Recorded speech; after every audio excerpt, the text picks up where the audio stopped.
एक बार की एक घटना है, वो सुनानी तो नहीं चाहिए मंच से, एक घटना सुना रहे हैं। जब हम कथा नहीं करते थे तो एक बार पिताजी के साथ अमेरिका गए, तो वहां एक जगह कथा हुई पिताजी की। तो वहां हमारे साथ एक ब्रजवासी वाद्य बजाने वाले भी थे। तो जिनके यहां हम रुके थे उन्होंने इतना परेशान कर दिया, इतना परेशान कर दिया महाराज, क्या बताएं। अब विदेशी लोग, उनने 7 दिन की रोटी एक ही दिन में बना दी और सब फ्रिज में रख दें। हमसे बोले यहीं से निकालो, गरम करो, खा जाओ। अब तो बढ़िया हो गया, वहां पर भी अब भी वैष्णव बहुत सारे हो गए, अमेरिका, कनाडा, ऑस्ट्रेलिया, सब जगह अब इतनी दिक्कत नहीं होती। बहुत पहले की बात बता रहे, 2015 में हमने कथा करना शुरू किया, उससे भी करीब 5-6 साल पहले की बात। तो पहले दिन ही हम लोग पहुंचे तो रोटी महाराज माइक्रोवेव में गर्म कर करके आ रही थी, और रोटी भी कैसे, सब्जी अलग नहीं थी, रोटी के बीच में ही सब्जी थी, रोल बना करके वही परोस रहे थे। तो अब वो गर्म कर करके दे में, हम लोग कहीं और से कथा करके वहीं अमेरिका में से कहीं से आए थे। अब जैसे पहुंचे महाराज वो गर्म कर करके दे, तो पहले तो खाए तो बड़ा अजीब सा स्वाद लगा। फिर वो बोल के गए, बोले अब हम कल से तो हम लोग वयोवृद्ध हैं, आप खुद ही इसमें गर्म कर करके पा लेना।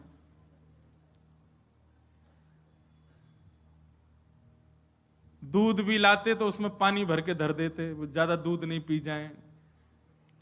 रात में हम लोग सोने जाते, एसी बंद कर देते, अब पसीना में नहा रहे हैं भैया, वहां पे पंखे होते नहीं, एसी होता है। इतने परेशान कर दे, और भी बहुत कुछ हुआ, सब थोड़ी बताएंगे। वहां पे क्या होता है कि अंदर ही गीजर होते हैं, वहां ठंडे पानी से तो नहाने का कोई 12 महीना गर्म से ही नहाओ, ठंड रहता है थोड़ी सी। गीजर बंद कर देते, बेचारे नहाते नहाते चिल्ड पानी आता, ठिठर जाते। तो हम और पिताजी तो ठीक थे, पिताजी की तो हम लोग सेवा करते थे, व्यवस्था कर दी थी बढ़िया।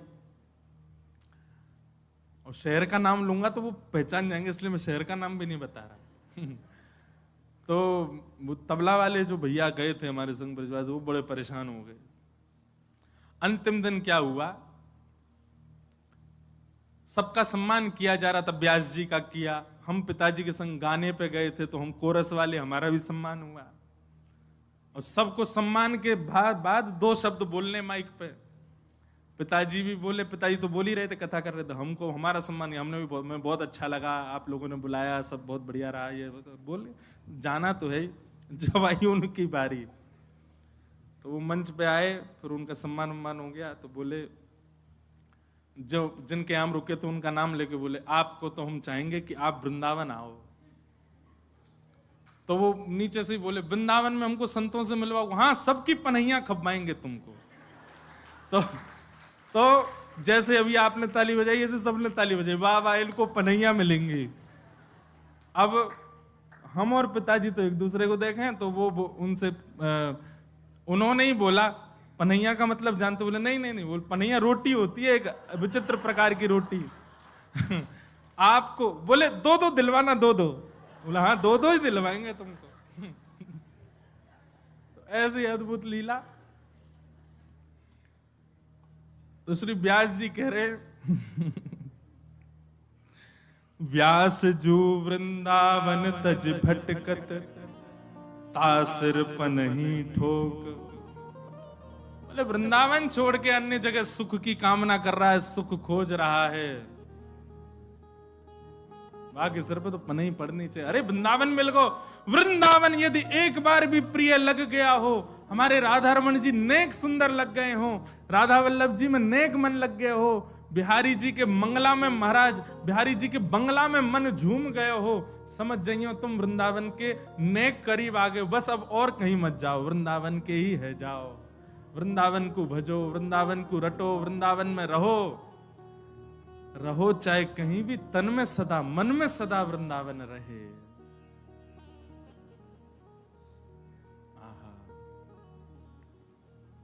वृंदावन सदा हृदय में रहे। हरिराम व्यास जी का ही एक और पद है, हरिराम व्यास जी कहते हैं,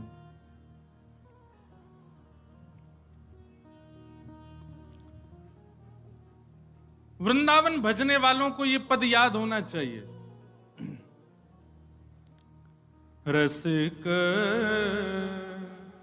अनन्य हमारी जाति, रसिक अनन्य हमारी जाति।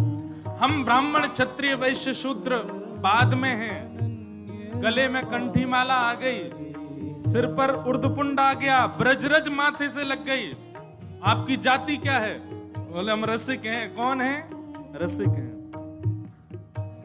रसिक अनन्य हमारी जाति, रसिक अनन्य हमारी जाति। कुल देवी श्यामा बरसानो, कुल देवी श्यामा बरसानो, कुल देवी श्यामा बरसानो, कुल देवी श्यामा बरसानो।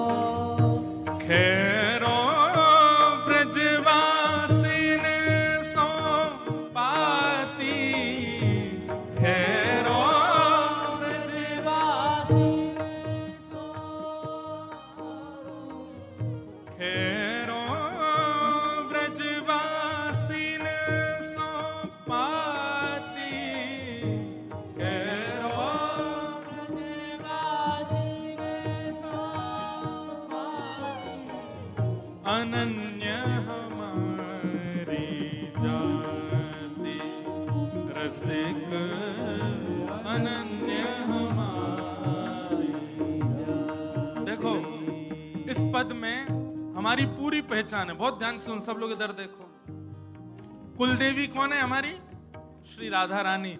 हमारी खैर कौन लेता है? ब्रजवासी। जे पूछ लें तो हमें लगे कि हाँ हमसे कोई, हमारी सब बात ठीक है। हमारी ठौर कहाँ है? बोले ब्रजवासी हमारी ठौर है। यही हमारे सब, हमारे परिवार है, यही हमारे सब गुरु भाई हैं। और गोत्र गोपाल जनेऊ माला, गोत्र गोपाल जनेऊ। ये जो कंठी जो हमने धारण कर रखी, यही हमारा जनेऊ है। और गोत्र क्या है आपका? कोई सांडिल्य है, कोई भारद्वाज है, कोई बंसल है, कोई कंसल है, कोई है। वृंदावन में एक बार बस गए और वृंदावन पूर्ण रूपेण चढ़ गए तो गोत्र क्या है? बोले गोपाल हमारा गोत्र है। महाराज ब्रजवासी को तो संकल्प भी यही बात से करना चाहिए। बोले गोत्र क्या? बोले गोपाल गोत्र उत्पन्नो हम, गोपाल गोत्र है। क्यों? ब्रजवासी है।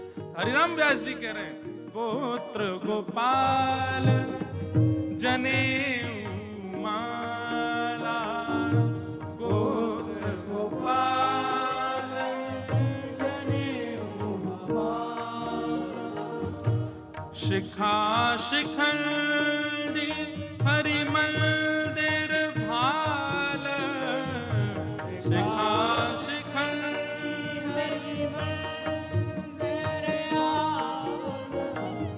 हरि गुण नाम वेद धुनि सुनियत, हरि धुन नाम वेद धुनि। हमारे लिए वेद क्या है?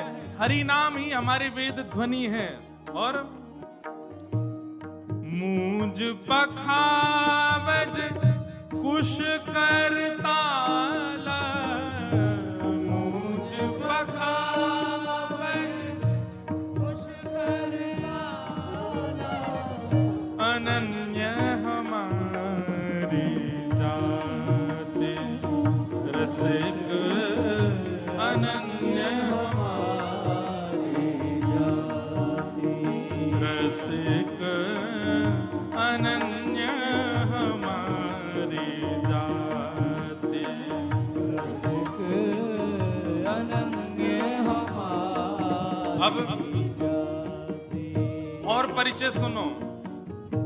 शाखा यमुना हरि लीला षट कर्म, शाखा यमुना हरि लीला षट कर्म। जो 6 कर्म मानव के होने चाहिए, क्या है? बोले ठाकुर जी की लीला ही हमारे 6 कर्म है।